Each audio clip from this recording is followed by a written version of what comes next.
Are you? But how are you? Good. I was a little worried. I know, no worry. I'm starting the live stream now. Hold on. Okay, I see that. Yep. And I know, a little bit of traffic. I was like, oh my goodness. Yeah. But how are you? I'm good. Good. I was a little worried. Oh, I know, no worry. I'm starting the live. There you go. Let me mute my YouTube. Okay, I see that. Yep. And I know, a little bit of traffic. I was like, oh my goodness. Yeah. I thought I did. No, I did. No, I really did. Okay.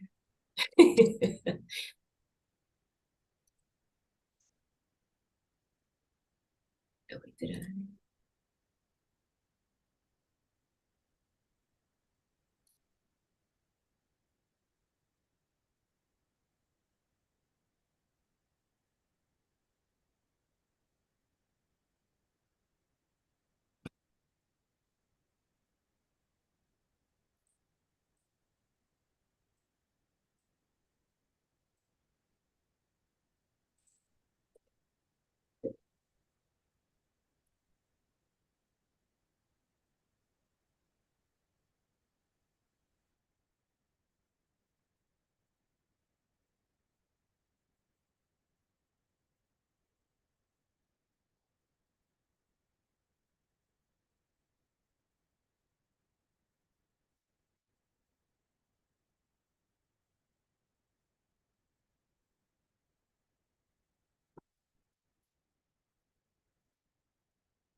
Good morning. Good Morning. morning. Um, uh, Dr. Silver, you looked rested and relaxed and kind of ready to go. Um, is is there the new person that's backfilling for you um, attending today too? I'm not sure. Maybe Deputy Foster might answer that question. Yeah, good morning. Right now, we haven't backfilled the position at this time, so we've Oh, asked Dr. Silver Dr. Silver has graciously agreed to continue to support some of our policy work in the short term. oh, okay. I had thought okay, I thought someone was identified, but I will stand corrected then. Yeah. I see. Okay. Yeah, okay. All right. Good morning, everybody. Morning. Good morning. Morning. Morning. Yep. My apologies. Monday morning. Monday morning. Do we have everything we need to get started? It looks as if, right? Yes, sir. Christina, are we waiting on? I'm on my mobile device, so I'm not sure if Shantae. The only person I see is We have Mr. Walker and Chairman Rigger on the call. So I will message her in the meantime, but I think we can go ahead and get started. all Yeah. right. Well, we're gonna go ahead and get started. Good morning, everyone. Welcome to our November policy committee meeting. It is so good to see each and every one of you on. And to our viewers and listeners, thank you for being a part whenever you may view this. We have this should not be a long meeting, as we have reviewed these policies previously in our check-in just between us, Dr. Silver and I. This should not be a long meeting, so I don't want to hold it up any longer. I will turn the floor over to Dr. Silver to lead us in the policies that we have on our agenda this morning.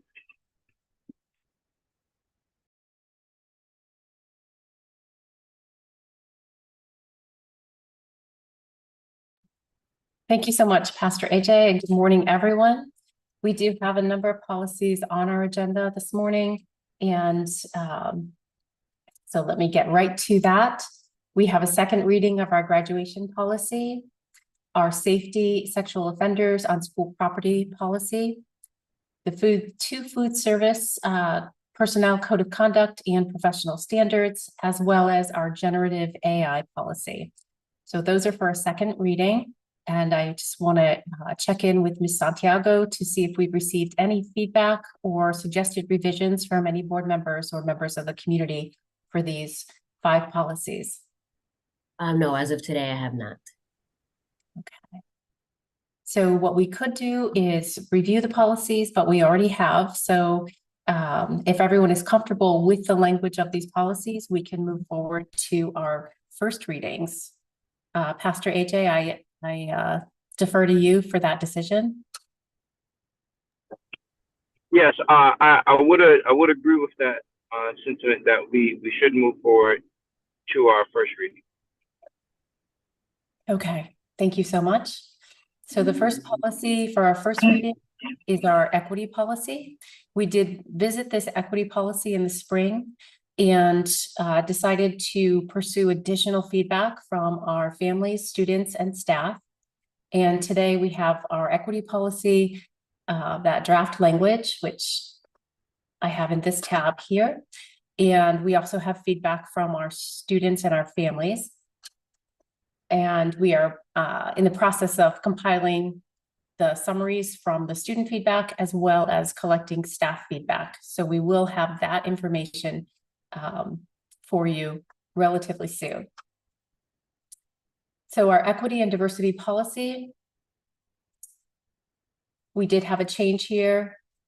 Instead of just students, the policy states every member of the Hartford Public Schools learning community deserves a respectful learning environment in which their cultural, racial, and ethnic diversity is valued and contributes to successful academic outcomes.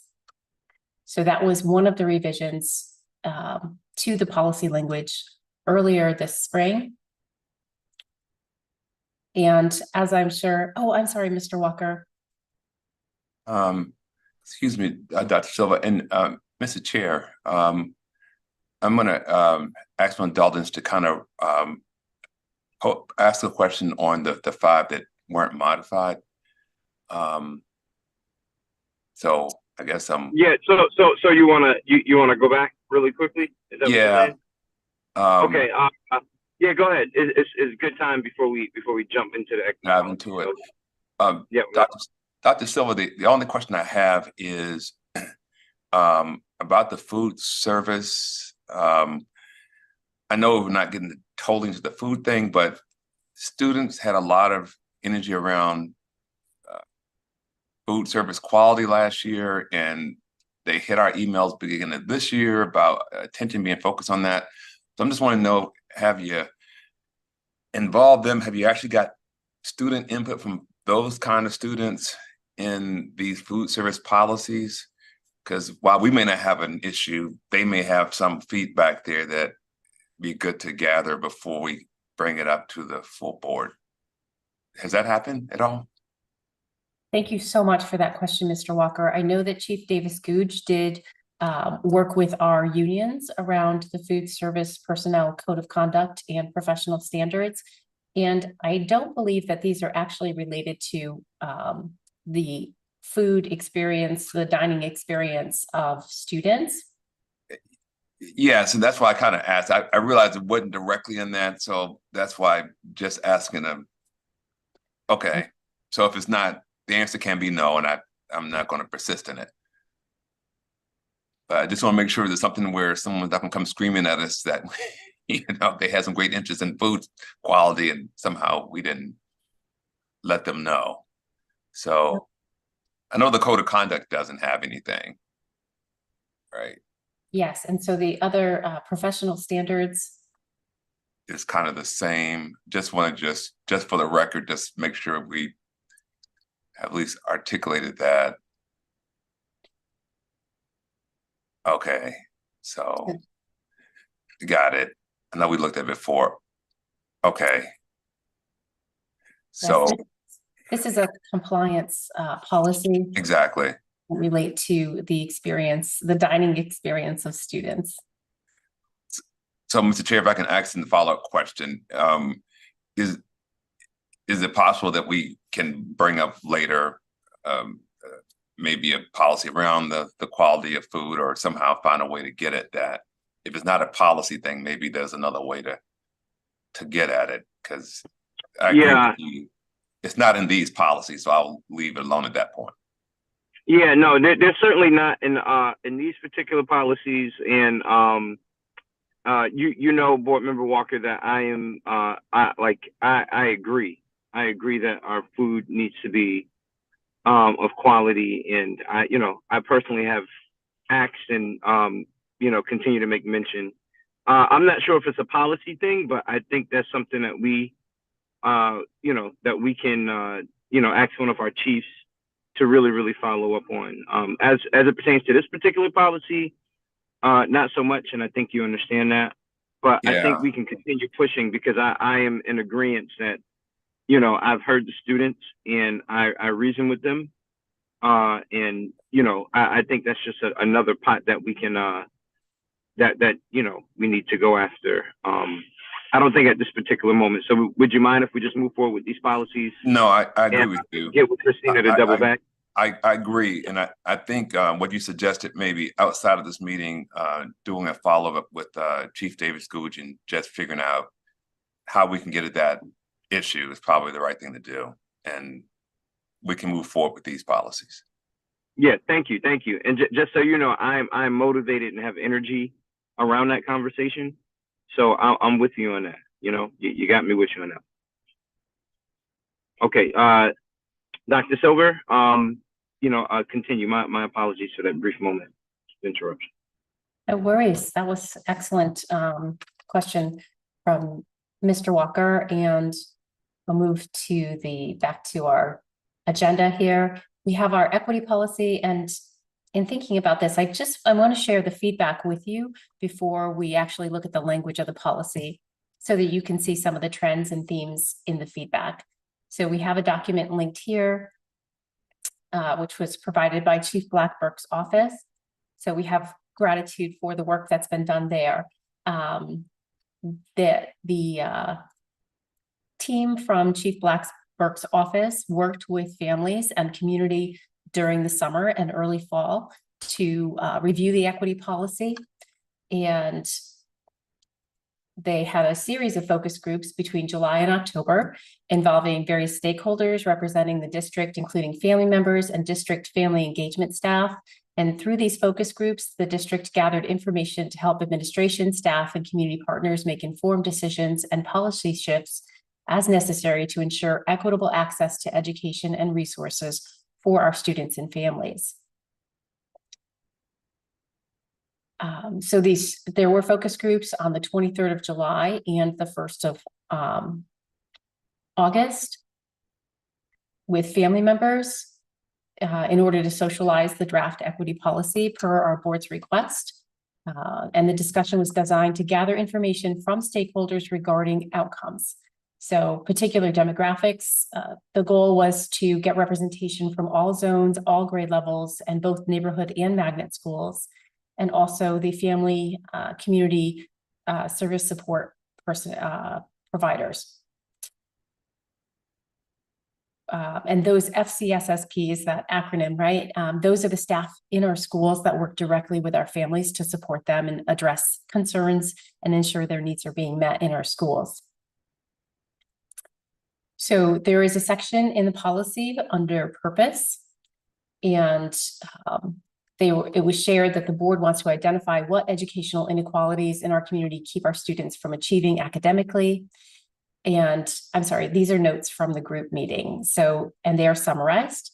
The groups were told the board wants to identify what educational inequalities in our community keep our students from achieving academically.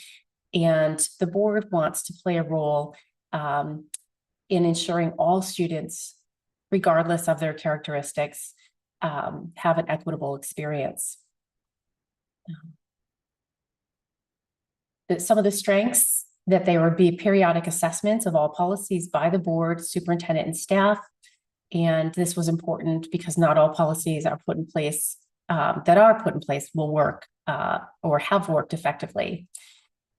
So no changes proposed to the purpose from our family and community. And then general reactions was just a positive reception that the board is addressing, coming together to create a policy on equity and diversity because our community wants our schools to be inclusive. The question did come up, how will you measure the success of the policy or policies in place? And we are drafting administrative regulations that will guide us. But many of our policies, many of our practices currently, in sharing results from assessments and surveys, we break the data down by demographic groups and different groups of people. And so that's part of our process of looking at equity and how equitable the outcomes are for the work that we're doing with our data.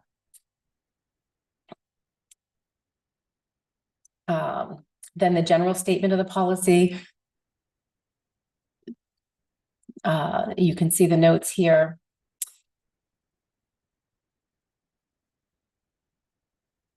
The section summary, the strengths, again, by providing quality events, engagement to all students, families, parents, and community. And the why is to provide equity and equality. And so one of the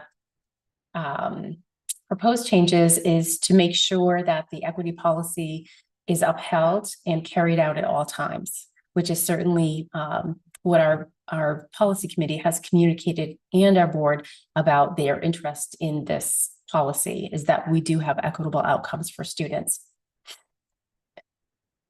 And again, a check-in on the policy at the school and district level to make sure it's done correctly, and a process for monitoring the degree of equitable outcomes for our students and addressing instances where there are inequities that play out potentially around multilingual learners or students with IEPs and are identified as students with disabilities, or by race and ethnicity and so on, by magnet and residential, neighborhood schools. And responsibility, this section states that all children have the right to be treated equally, no matter what their race or gender is. The strengths that the group felt focused on, including the idea of village and making the entire community responsible to uphold this policy. Proposed changes, that the involvement of the parent is the only section we would change, the importance of the parents in policy making. And then general reactions and thoughts. How do you measure if the policy is being followed? Again, that question keeps coming up. And so our administrative regulations will address that. But we do have a portion of the policy which also addresses that. So this is the feedback that we received from families. Our feedback that we received from students has not been so neatly summarized yet, but we are working on a document.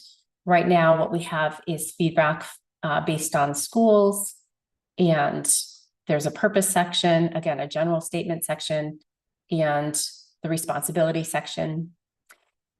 And we have a lot of data to consolidate, but some of the requests for some of the strengths that were identified is our students feeling strongly this is a good policy to have. That it has detailed, that our details that our students are, our students are diverse, that it is inclusive, and that this is interesting. All of it is interesting, but the call for adult behavior to be concentrated on eliminating gaps. And I see that there's a hand up, so I want to pause for a minute. Chairman Rigger.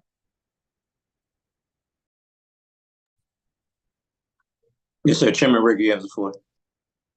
Thank you for that. The question that I have, if you go back a slide, I think you mentioned something around a village.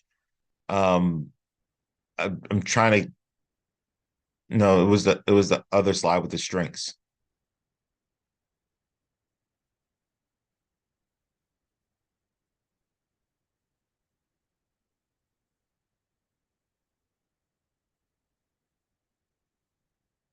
I'm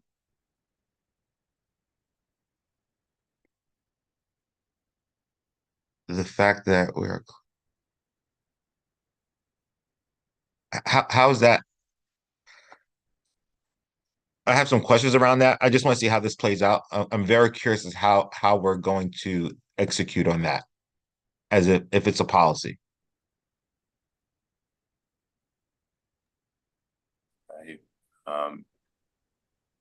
Mr. Chair. Yep, go ahead, Mr. Walker. Yeah. But I just want to make sure. I have want to some make question. sure. I want to see Ms. Silver has a response. Yeah. That's what I was following up on. Dr. Silver? Thank you, sir. We do have in our policy under responsibility,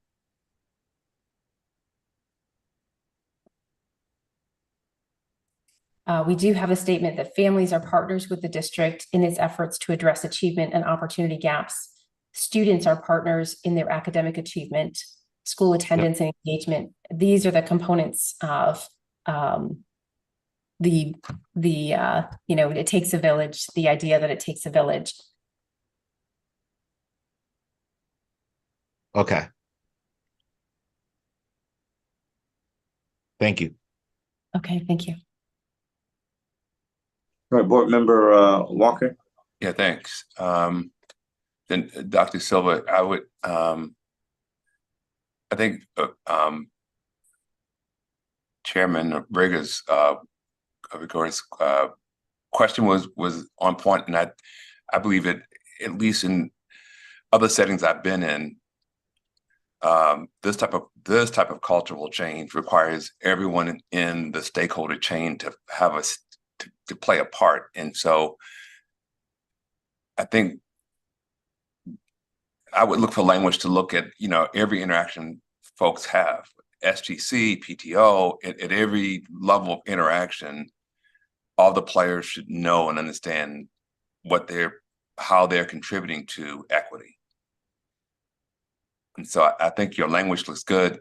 I would just going to add, I think we could expand to make sure every touch point a person would experience would, be connected to this. Thank you very much. I've made a note of that, and the administrative regulations would go into more detail, but this responsibility section is here in the policy in order to clearly articulate the responsibilities, the expectations to all stakeholder groups. So it begins with our Board of Education, expands to the superintendent, and different responsibilities that she has, including an annual report to the board and community regarding the district performance goals on academic achievement and progress toward meeting these goals and closing the achievement gap, because our business is education. And that report would highlight discrepancies between the target set and the actual performance when appropriate or applicable. And this annual public report shall include an equity and diversity impact assessment. So that is powerful language here that's very clear about looking at all of our various groups to ensure that there are equitable outcomes for everyone. And this last statement here, the board, superintendent, and employees will work with students and families to identify barriers to achievement and opportunities for academic success. So this last statement follows up on, what will be done when there are gaps that are discovered. I appreciate that, Dr. Silver. Thank you for raising that. And thank you, Tyrone, for raising that as well. One of our board members in our last meeting mentioned that she wanted to go back to the superintendent doing, yearly reports on just engagement, so forth and so on. Dr. Silver, what I hear you saying is somewhat similar to that. Is there, in our language, is there something that can equate to, I think you might have said it, but like an annual report of our, I just want to draw that home just really quickly. Is there something there that is there? And if it's not there, would it be worthwhile putting it there? Because I think she made a decent report. I think it was a decent request that folks know what's going on. And I think when it comes to equity, I think we can somewhat celebrate equity in Hartford Public Schools from the perspective I see. But there also may be perspectives where we may be failing in. But I also think for public transparency, that be something that we say, right? And we just don't let that be an undertone that's, that just is never said, but is like quietly spoken amongst community members, students, and staff. So I just wanted to see if is that what you're insinuating with the policy where it is now, or is it something that we can add in at this particular moment?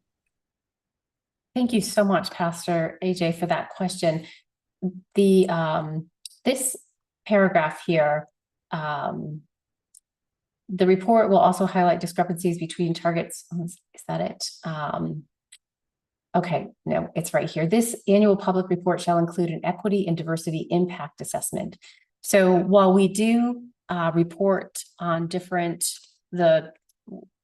the overall performance of the district and then individual groups, demographic groups, student groups, what we don't do is label that as part of our equity and diversity impact assessment. So I think going forward, what we could do is label that information, ensure that our community understands not only are we looking at performance by different groups, but we're doing that with the intention to assess the equity of outcomes for students. And when there are gaps, what is our plan in communicating, and then communicate that plan so that we are being very explicit and transparent in our work and not making the assumption that people understand if we're reporting student groups, it's because we are pursuing equitable outcomes for diverse student groups. So not making that assumption and just being very plain spoken about labeling it in the work that we are doing.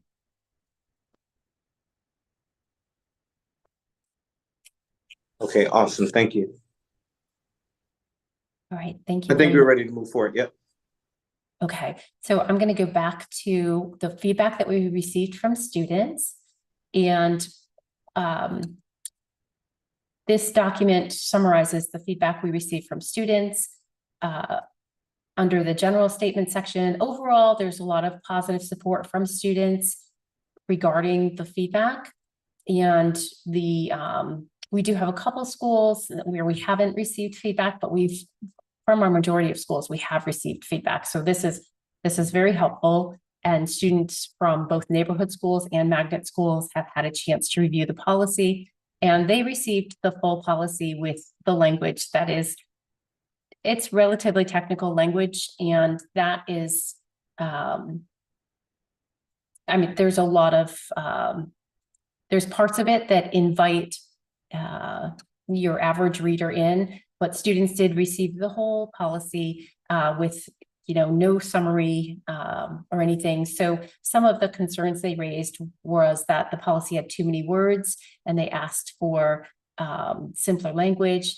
They also asked that we use the word guardians and not just parents. And so another piece that we can do is to update the language so that it does reflect either guardians or families. I know our families come in all shapes and sizes, and sometimes family is an aunt or a grandmother.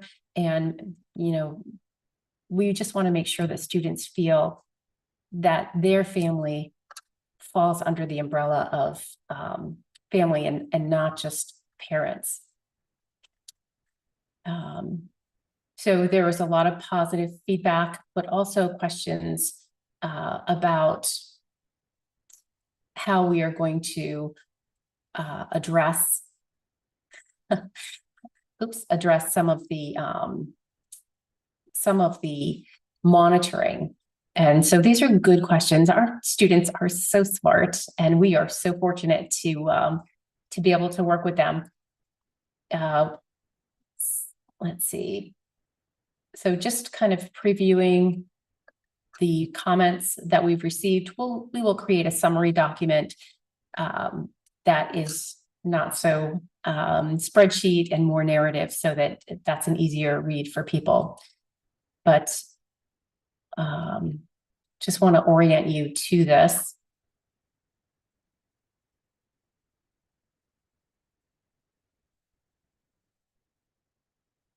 And again, students wanting to know how it's going to be monitored, and it makes the language easier for young students to understand.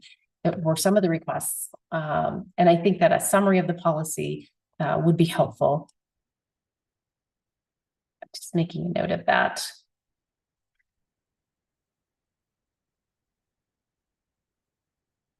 So this is the feedback we received from students. And now I'm going to turn to our equity policy. And I want to open it. Okay.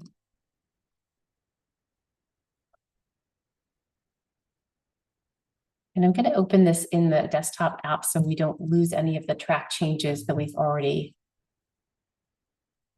made here, so that we can stay transparent to our process. Can everyone see the policy? Yes. Okay, great. I'm going to make it a little bit larger,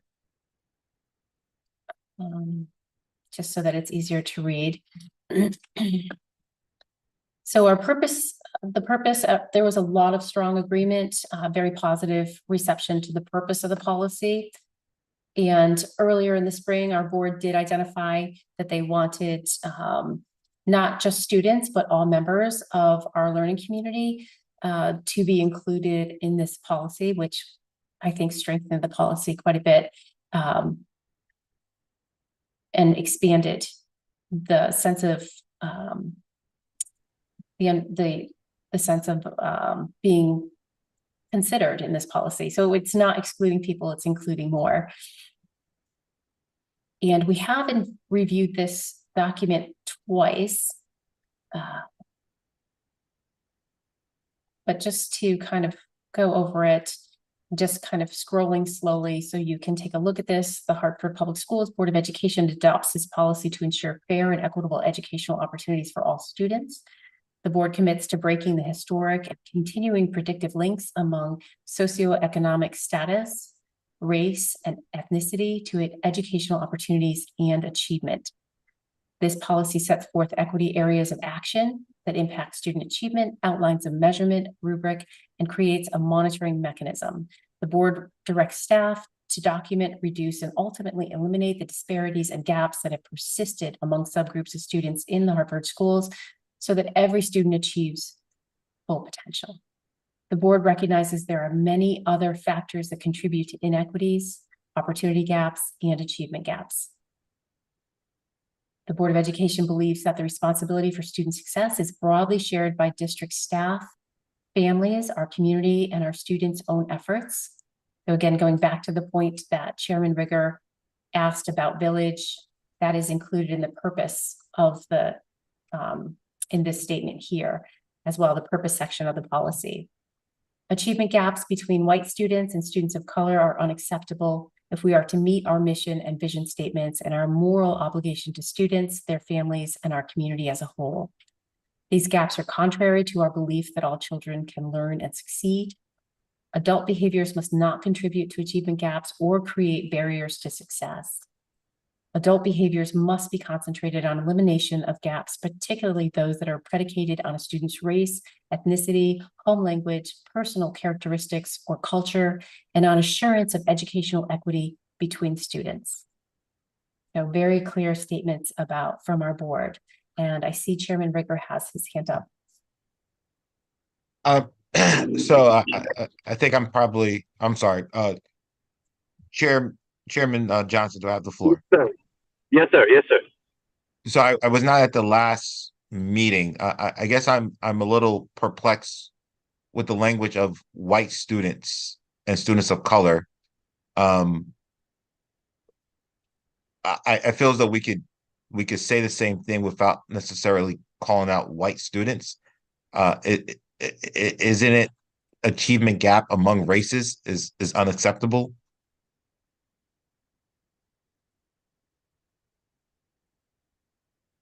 Again, that's just I'll default to the group, but Yeah.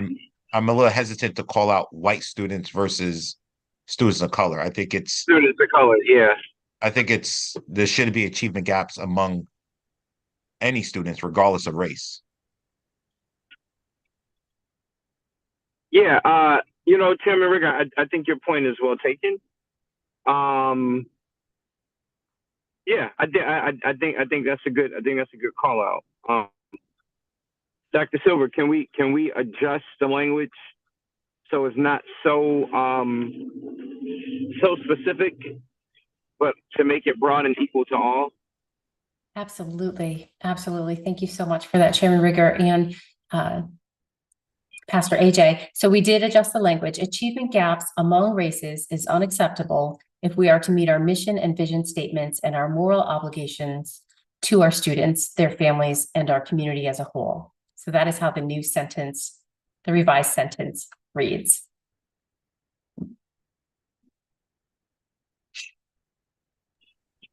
I can't see any other hands. Okay, yes, I actually do. I don't know. I'm gonna give it to Dr. Schmerling and then Board Member Walker. Okay. Thank you, Mr. Chairman. I'd like to just ask about gender. I didn't see that mentioned. Very good question, Dr. Silver. Yes. So going back to this statement, achievement gaps among races is unacceptable. If we said achievement gaps between student groups is unacceptable, then that would include any current way we're defining student groups, as well as perhaps a future differentiation between student groups. So we could do that.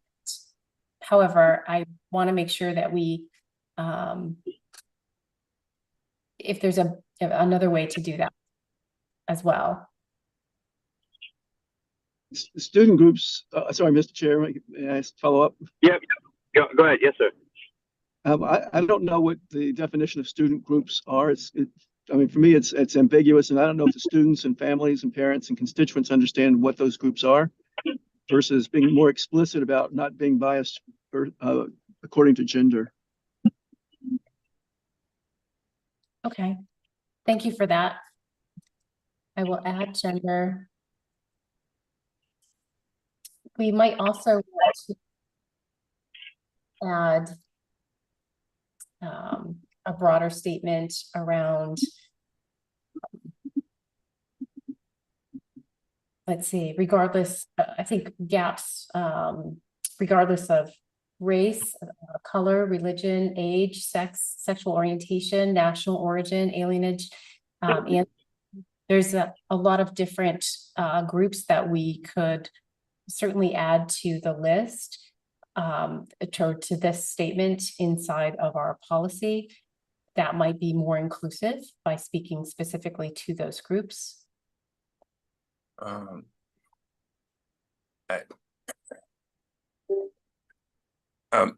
Mr. Chair, am I allowed to Yeah, yes, just give me 1 second. Dr. Schmerling, is your inquiry satisfied in terms of the steps forward? Just want to be sure before we move on from you. Yeah, that would be great. Thank you. Okay, all right. Board Member Walker, the floor is yours for this.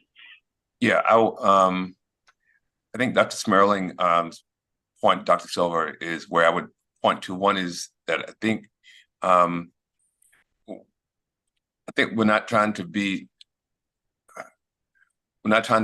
lift the alphabets here as much as, to me, point out, I think, areas of persistent academic gaps, and race and gender tend to be an area. If we find another one to add, it would be acceptable to add it, but I don't think the beg here is to throw every possible diversity group known to man in this list, because below, what I would ask is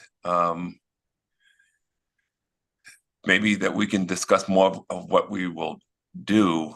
Right now, it appears that what we're saying is we don't like gaps in these areas to exist. Our only actions to make sure that the adult behaviors of, I suspect, people who work in the school district don't contribute to it.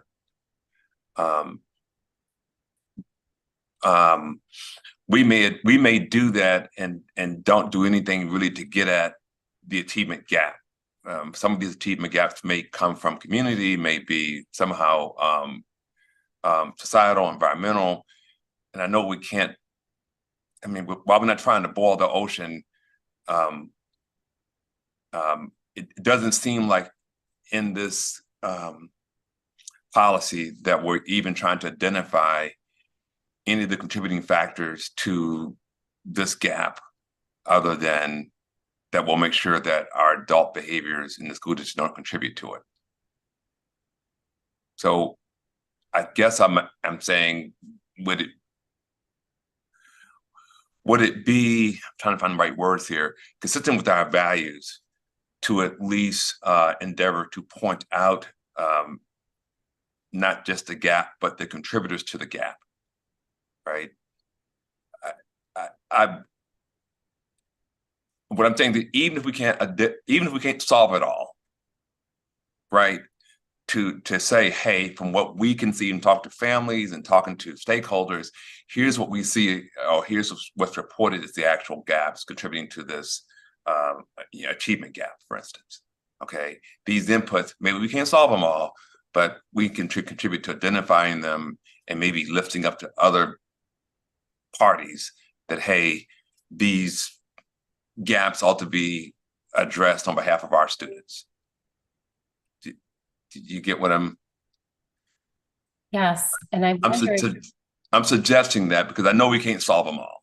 I mean, the thing you have in here is what we can control, what our staff people do and the people who touch our students in the schools, so that we can control. You get what I'm only saying that maybe we should put in here that we would be willing to point to the contributing factors, or at least identify them where it's possible.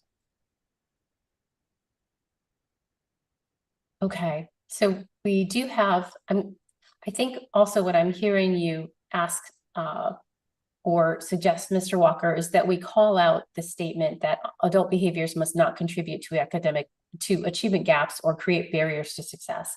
So one thing— I think that is, go ahead. One thing I'm doing is separating that statement out so that it's very clear and has its own policy. Okay. And I think that's correct. Right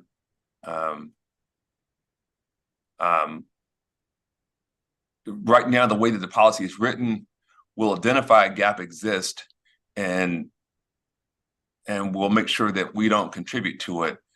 But I don't see in here where we try to identify what are the contributors to the gap. Do you see the subtle difference there? Yes.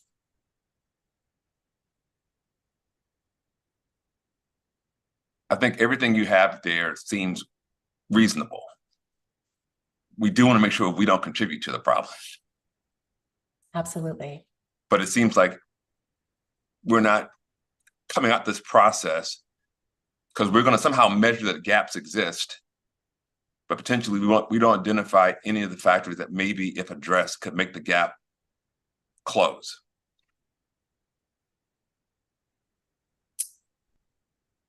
The fear that I have, Dr. Silva, is if we keep monitoring every year that the achievement gap exists and it keeps existing, it doesn't really change, that it becomes kind of stale to just say our teachers or staff not contributing to it, but somehow the district, we're not actively advocating, for instance.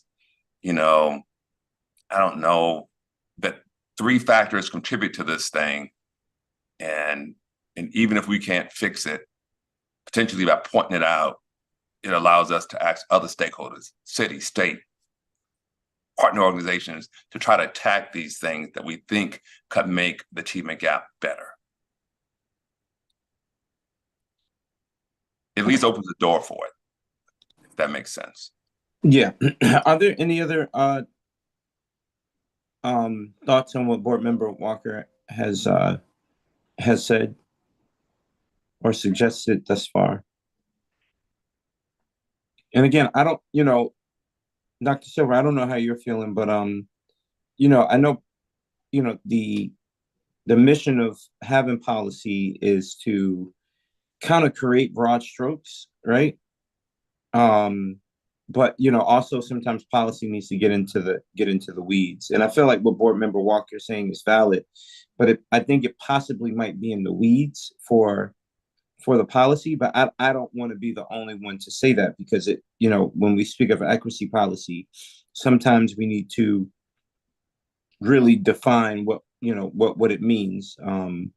So I want to hear what other board members think of Board Members Walker's suggestion and kind of diving into what it looks like, specifically, and calling it out. I think that's what the spirit of what Board Member Walker is saying. Doesn't anyone else feel that sentiment, or is it something that that we can live without?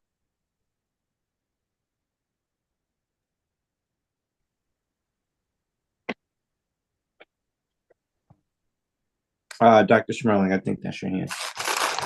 It is. I just want. I agree. I think a policy needs to stay at 10,000 feet, and then the execution of the policy. I think that's, if I'm not mistaken, Mr. Walker's talking about to ensure there aren't gaps. Got to measure whether the causes of those gaps, and have some kind of remedy. But that's part of the procedure, not really the policy itself. So I think the policy could be 100 pages if we continue to wordsmith it.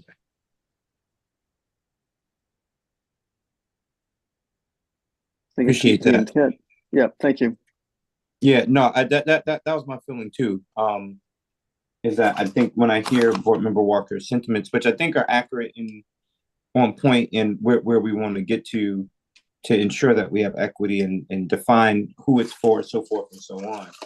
I think that's more in the implementation. And I think if we put it in the policy, I think, I think we don't necessarily leave room or imagination for the implementation.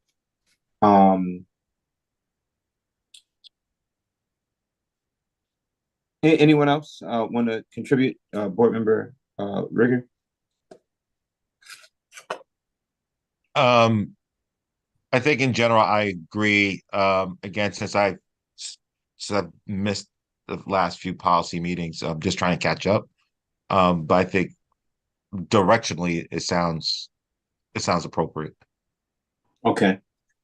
All right. So, Dr. Silver, let's move forward. And like I said, this is the first reading, and we very well may hear from other board members, that Board Member Walker's sentiment is accurate. We need to put it in there. But I think for the sake of moving forward, I say let's move forward. And if it comes up, we will certainly provide. We still have time to make the necessary corrections and changes. But I think policy, you know, at this particular level is should be a broad stroke. And leave the implementation to those, you know, those that are going to be in it. So, Dr. Silver, please move forward. Thank you very much, Pastor AJ. And I will move forward. And I believe that other parts of the policy may answer some of the concerns that are being raised here. So bear with me while we move forward. The purpose of this policy is to establish a framework for the elimination of bias, particularly racism and cultural bias, as factors affecting student achievement and learning experiences, and to promote learning and work environments that welcome, respect, and value diversity. Further, the purpose is to establish particular actions that the district shall take to address disparities in educational opportunity and achievement. So moving to definitions. For the purposes of the policy, the following terms shall have these meanings. So we have a definition of diversity,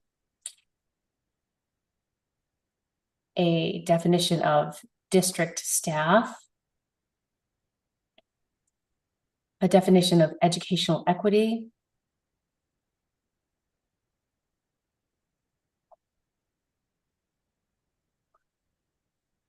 and a definition of institutional racism.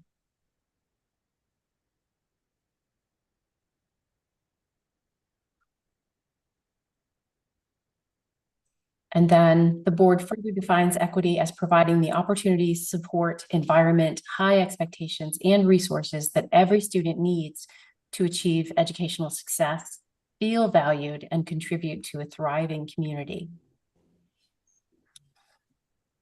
So I'm moving forward to the general statement of the policy, and I'm going to change this term parents to families, which would include guardians and other extended family members, because of the suggestion from our students to do so. And then we have district values. Let's just see if I can squeeze this up a little bit. There we go. The district welcomes, respects, and values the diversity of its students, families, staff, and the broader community. District values all students deserve optimal treatment, opportunities, and education. All students and their families have dignity and worth. All students are equally, while differently, gifted. Number 4, academic and participation outcomes, not intentions, shall be the measure of whether we are successful. Inclusion of all students and families supports district goals to increase student engagement and academic performance. And number 6, embracing our diversity through inclusion creates an environment that leverages that diversity and creates schools where students, families, community members, and employees feel welcomed, valued, supported, and where students and staff can perform to their personal best.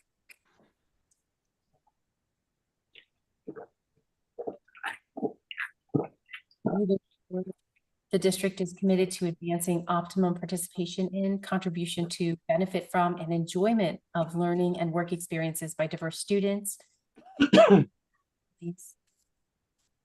staff, and community. The district is committed to promoting and providing equitable distribution of resources, opportunities, facilities, and supports, even when this means differentiating resource allocations on the basis of student needs. Resource allocation shall support the definition of educational equity adopted in this policy while complying with state and federal funding mandates. The district shall employ the staffing processes that support and engender racial, gender, and language diversity in its staff through recruitment, employment, training, and retention of employees. It is important that children of all races, cultures, and backgrounds are provided with familiar role models in schools. The recruitment of diverse teachers and staff provides all students with a better chance of seeing themselves as part of the education system. Diversity education provides all children with the opportunity to learn from others with dissimilar backgrounds and recognizes the value of diversity in all learning environments. The district is committed to increasing the recruitment and retention of highly qualified, diverse staff.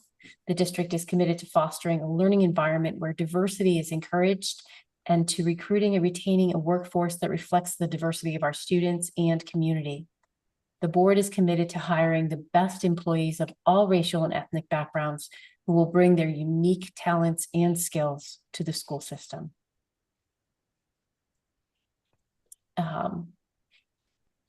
And I just realized I'm doing a lot of reading, and I wondered, because we have reviewed this policy before, it may not be necessary. So some guidance, please. Yeah, I got you. So one, I think where you stop reading is a very good place to say that, you know, in policy, you know, we set aspirational goals, right? And to board member Walker's point, it's kind of like, how do you get there, and how do you operationalize and make sure that we're meeting that? And I just wanted to be clear that in policy, we don't, you know, we build the frame, but we don't put the seats in and put the windows in and screw the nails in and, you know, pick the, you know, we set the frame, we set the foundation, and you know, it is up to the staff and the superintendent to make sure that we reach this. I just want to make that clear, because you know, my next question was to like the attorneys in the room, right? Attorney Wilson, Attorney Mazurek, you know, like, you know, hearing this, you know, are we setting ourselves up? And that's a real question to Attorney Wilson and Attorney Mazurek, hearing our aspirational goals around diversity and, you know, teacher recruitment. Because I mean, you know, I'm not up here to be fake or phony, right? You know, sometimes I feel like we don't reach that, right? Sometimes I feel like we have more white teachers than teachers of color, right? And I think that's a blaring, you know, optics that you can see in Hartford Public Schools. But just a question to the attorneys: hearing this language, does this expose us in any way that we just unintendedly are not looking at, or we should be aware of? Thank you. Thank you for the question. As I look at this actual paragraph, I mean, it sounds like it's grounded in kind of like what our commitment is, so what the commitment of the school district is. And I'm looking at E and F. What I'd be shy about is creating language that is definitive, right? That says like, absolutely, we're going to do this. But having language that shows that ambition, I think is totally fine, because I think there's a couple other things at play here too, right? There's like we all can recognize that, you know, that hiring teachers is, you know, shortages with hiring teachers and other staff that we have in this district. There's shortages, right? There's national shortages with our paraeducators, et cetera. And I think as long as the language appreciates those kind of challenges, and I think the language here does that without saying it explicitly, but also contains, it's balanced with the ambitious goal that's set out in the policy. So I don't have an issue with the way this is worded. I apologize for the verbal answer. No, you're good. No, it's it, like, again, we're building a framework for equity, and it can be challenging because everybody has different expectations of it. But again, I think we're setting kind of the foundation of what we would like to do. Is Attorney Mazurek on? I believe she had to jump off for a court proceeding. Okay, no problem. Okay, cool. Doctor, any comments just of where we are before we kind of push forward? I think that we're revisiting this stuff, as Dr. Silver said, but are there any comments of where we are? I think we have a couple other things to do, but does everyone get the spirit of where we're going? Does everyone kind of understand what the intent is?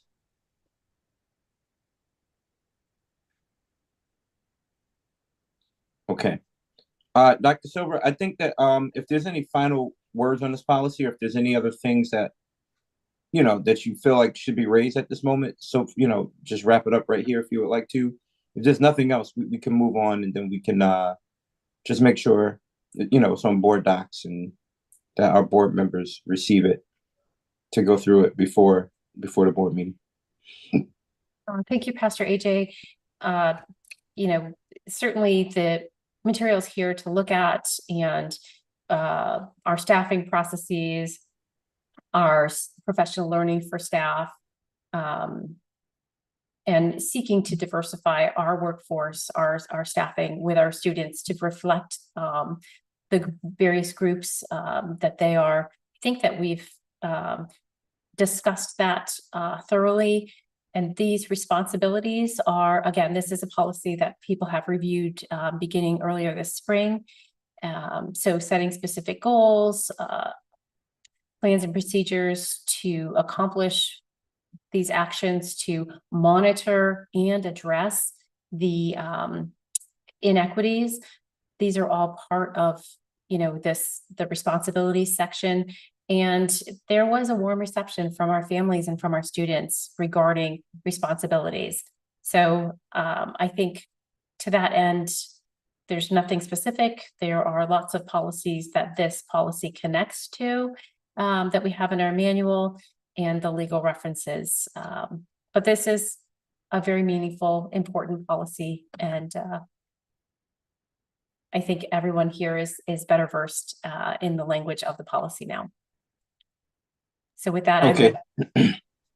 Okay. Yep. I got you, Dr. Silver. Well, listen, this policy is going to be a policy, obviously, that there's a lot of interest in. And I believe that there's going to be a lot of media attention around this, around Hartford Public Schools passing a policy like this. I'm not sure what other districts have done. The pandemic and George Floyd, so forth, has spawned this. And just so you know, this document was actually started under a different board, and we're looking to complete it. And I'm excited about this policy, and I hope that this policy really sets the tone for the region and districts around us, and how other districts work with students of color and teach students of color. So this is a big one. If there are no other questions on this, Dr. Silver, I think we can move on to our next item, just to move things along, because I know people have busy days and it's already 10 o'clock. So just to run down, we have 2 more items left. I believe that we have one more item left, sir, and that is our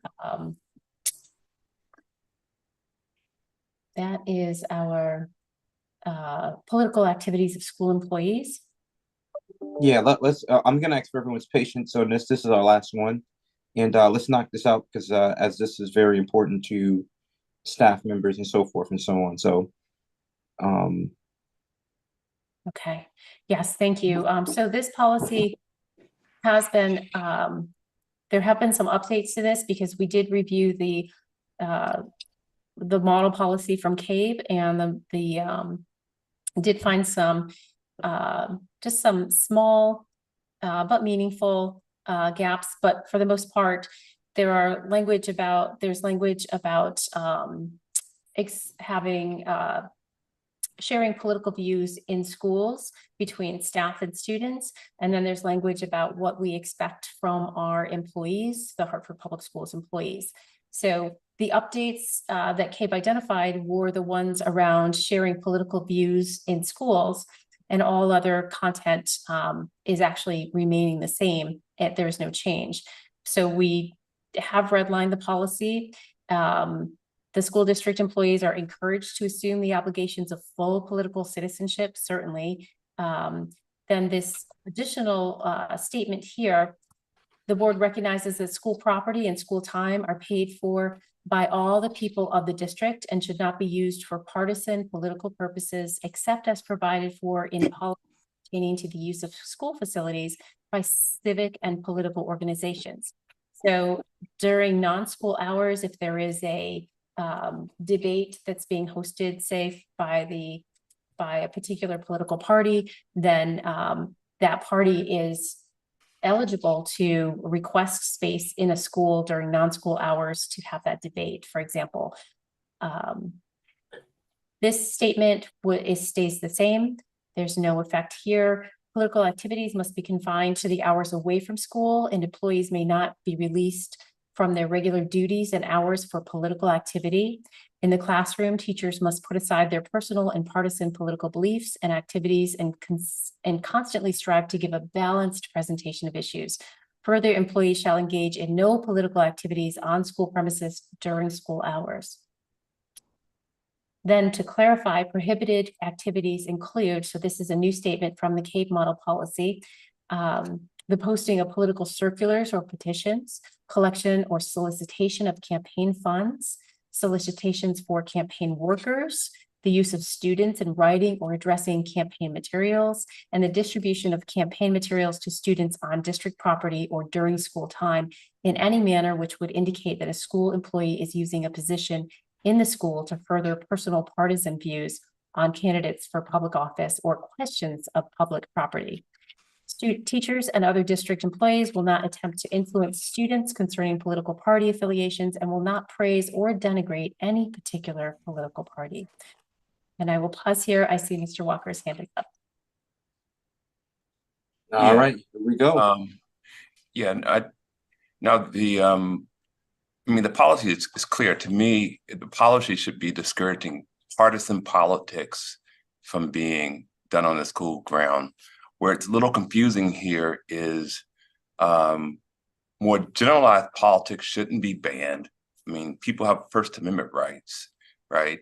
Like in a classroom, students are going to ask, what's the debate going on between Republicans and Democrats on a particular, I don't know, the government shutting down. I don't know how a teacher is going to talk about that without talking about the parties involved, whether they have any skin in the game or not. The way this thing is written at that last line, I mean, you could theoretically say anything. Teachers and other district employees will not attempt to influence students. No, teachers or other district employees will not attempt to influence students concerning political party affiliations. Got it. Will not praise or denigrate any particular political party. The concern I have there is that if you discuss kind of what's happening in the civic space, you leave teachers open to somehow being perceived as bad-mouthing one party or another, as you're talking about the contentious debates that Democrats and Republicans may be having, right? And depends on how it's worded and how a person expresses it. Now, that's the only thing I think we should have the lawyers go through there and make sure that people's both First Amendment right isn't being offended, but also the students' rights to be educated. Like we should be able to talk about politics, what's going on in our community, as long as teachers are not bringing up their partisan positions of being Democrats or Republicans, and you know, we can't call the president a bum, but to be able to talk about civics, that an election's coming up on the 7th, that you ought to vote. To me, there's a risk here that may be perceived as being too political. And so we came and talk about upcoming elections and who's running and things of that nature. I'm saying that because to me, the intent here to me is to get partisan politics out of school, not the discussion of politics or civics in a general kind of way.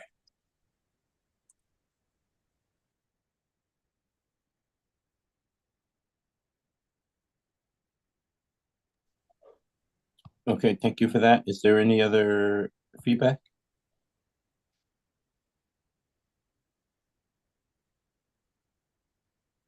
All right, Dr. Silver, I don't think that's was that the intent that we were going for, or? Thank you for asking that question, Pastor AJ.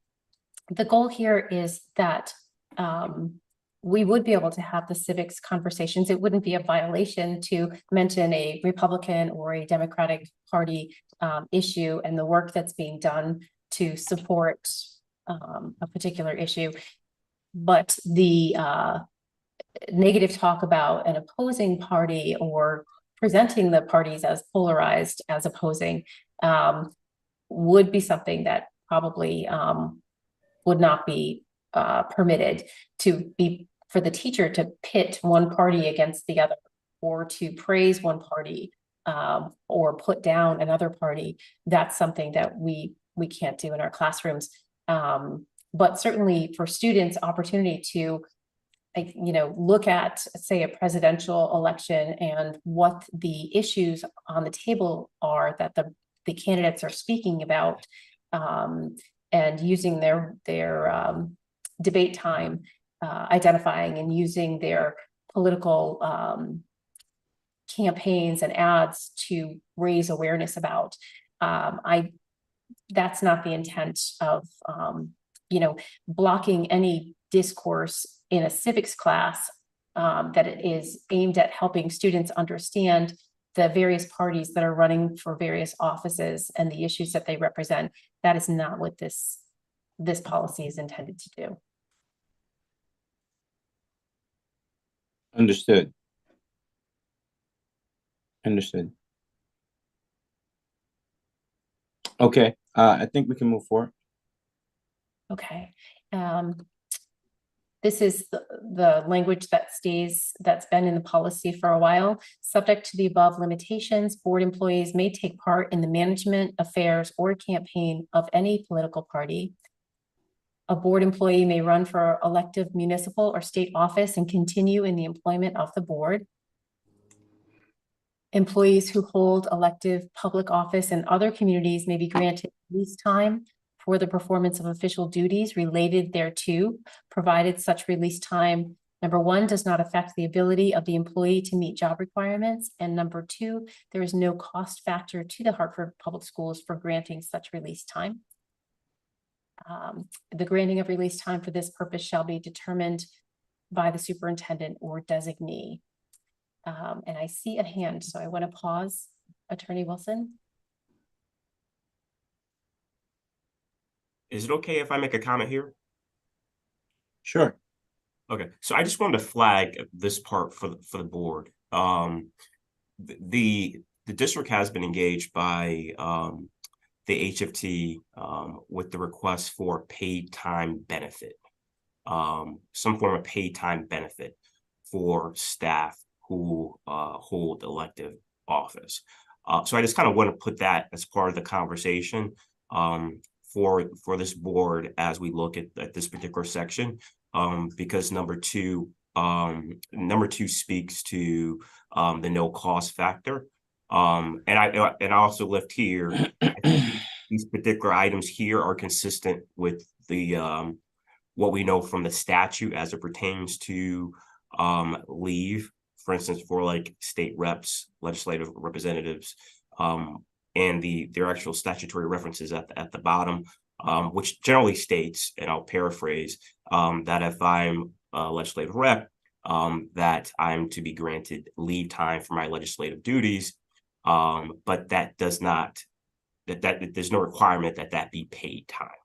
And I believe the policy as it stands appreciates that, but I just wanted to kind of put that first piece on the board's radar.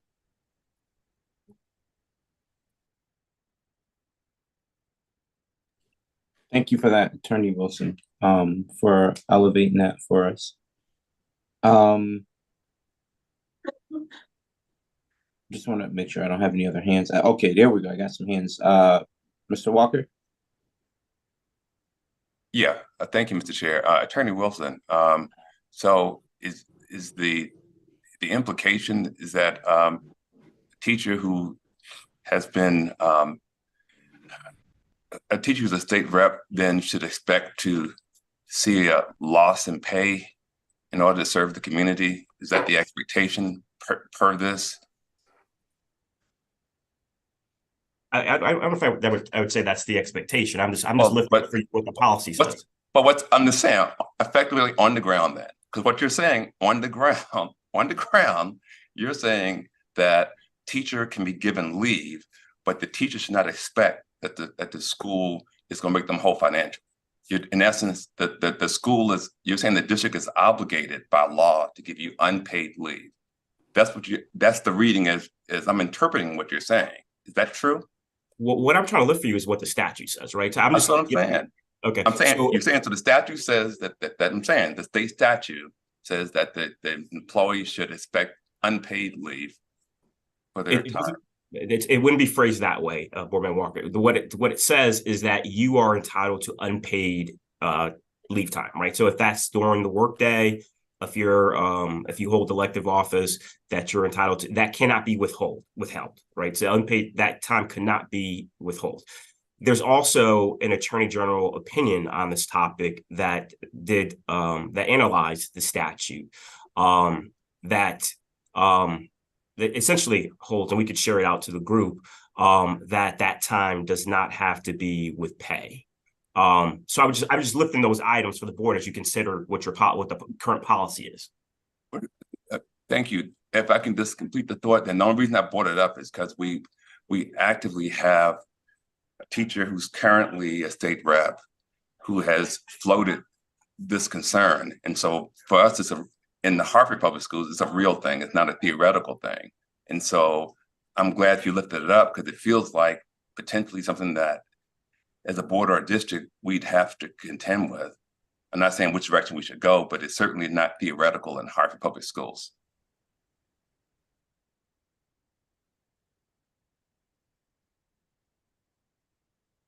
Appreciate it, and we are fully aware. Dr. Schmerl. I wanted to take it just a little step further. Number 2 says there's no cost factor to the Hartford Public Schools for granting the release time. I would assume that when the teacher is out performing those representative duties, we are paying for a substitute to backfill their position. Is that correct? That would be correct. So in a sense, we're already violating the policy because there is a cost factor when we grant the release time. There's not a cost factor in not paying the teacher, but there is a cost factor in terms of substituting for her time, his or her time off. So is that, I mean, should we somehow address that in the policy?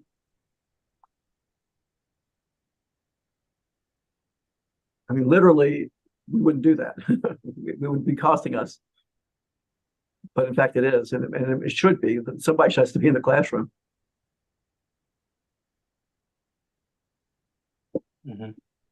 So I'm just asking for some clarification on that part of the policy. Yep, Dr. Silver.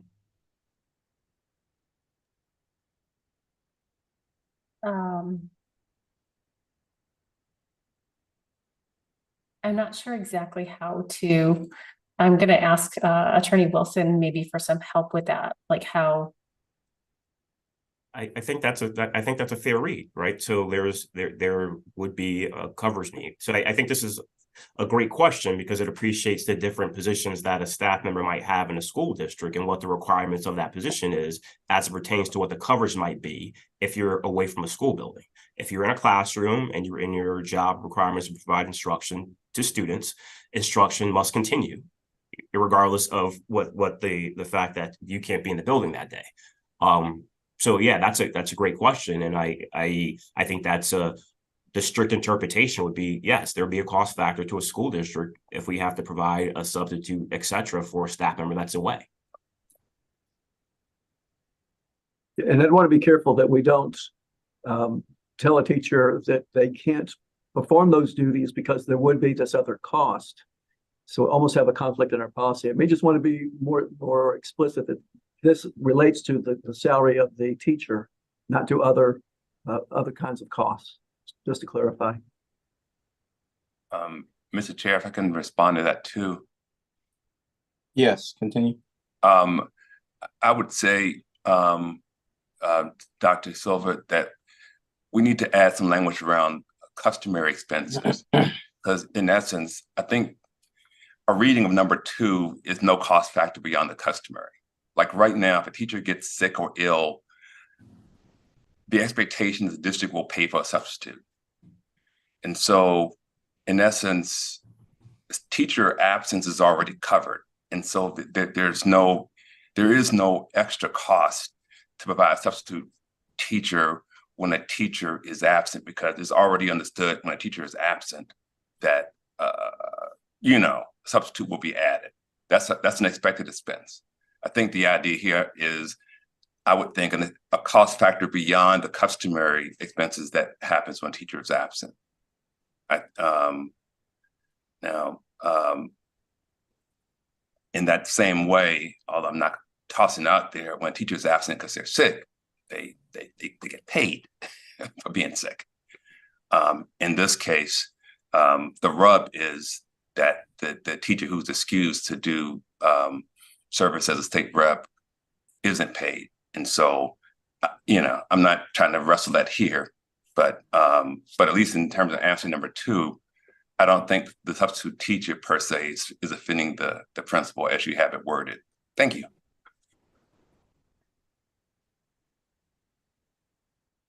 All right.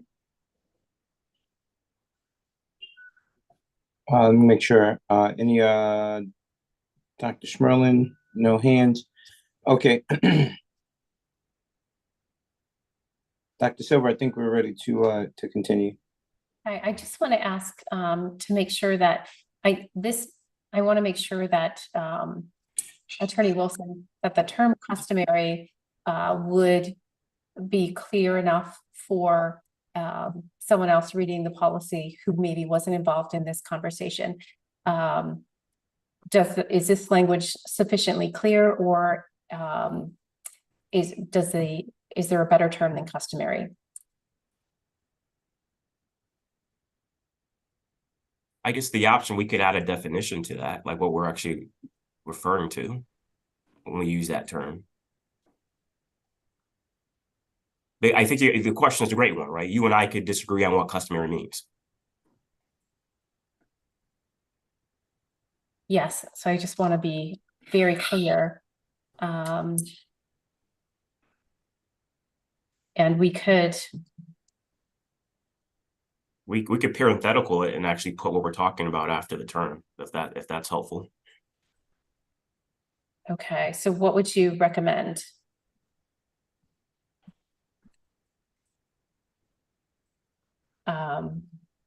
Substitute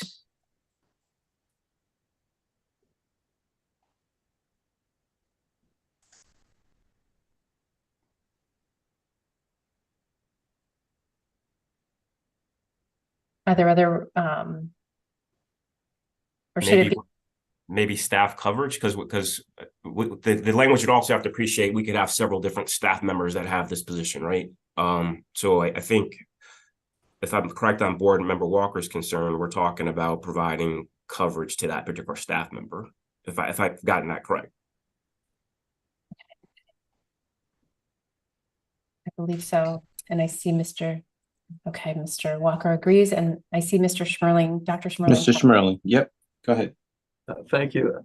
I'm just wondering if we just should reference the individual who's out and say there's no cost beyond the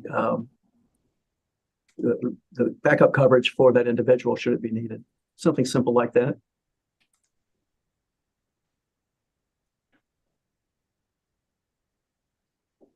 How do you all feel about that? Yep. Is this the first reading? Yes, sir. Yes. I'm wondering, maybe you guys can wordsmith and bring back up for the second reading rather than wordsmithing it now. We can spend 45 minutes on one sentence. It's true. That is true. Yeah, that'll be my recommendation, because we are bordering almost 10:30 as well. Thank you for that, Dr. Schmerling, for moving us.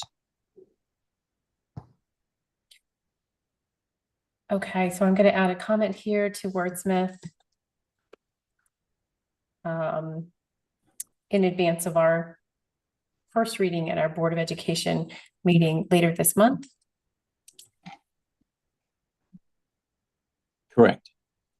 Perfect. And just the last sentence here, nothing in this policy will be interpreted as prohibiting teachers from conducting appropriate activities that encourage students to become involved in the political processes of the party of the student's choice or as independents, nor does it prohibit the use of political figures as resource persons in the classroom. So we could have an elected official come to the classroom to talk about the process of becoming an elected official and so on. And I'm just going to keep going here because we are running out of time. The Connecticut General Statutes. So we did have a number of updates to our CGS references. And so those also have been made. And that concludes, this policy was last updated in October of 2004. So it is a good time to give it some fresh, refresh it. So thank you. Okay. All right, Dr. Silver, you are brilliant, and thank you for walking us through this with grace, elegance, and class. Appreciate it. Not an easy task. So thank you so much for that. And thank you all so much for being on the call. Obviously, these are all for first reading.